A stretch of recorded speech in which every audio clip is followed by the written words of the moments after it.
ஆஹா, வண்டி நிக்குது. யார் வண்டி இது? நம் மூஞ்சாபி வண்டி மாதிரி தெரியுது. நமக்கு வேற வண்டி ஓட தெரியாது. சரி, போய் அவனே கூப்பிடுவோம். டேய் முன்சாமி, முன்சாமி, எங்கடா இருக்க?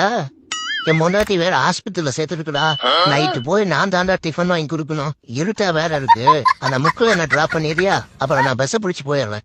என்ன சத்தத்தையே காணோம். கல்லூரி நம்ம மாதிரி இருக்கான். முன்சாமி, முன்சாமி, எங்கடா போயிட்ட? டிராப் பண்ணணுமா? இந்த பந்தத்தை பிடிச்சிட்டே போயிரு. வண்டி ஒரு கேடு.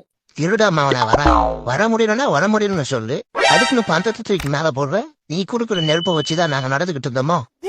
ஏதோ நம்ம பையன் புதுசா வண்டி வாங்கியிருக்கானே, பிரிய போட்டு கூட்டு போவான்னு சொல்லி வந்தா அசிங்கப்படுத்துற. இனி எப்பாவது பல்ல எரிச்சுக்கிட்டு வரவில்லை. 500 கூட 1000 கொடுன்னு. அப்ப நான் பேசிக்கிறேன்டா. கொத்த வரங்க அம்மோக்கா.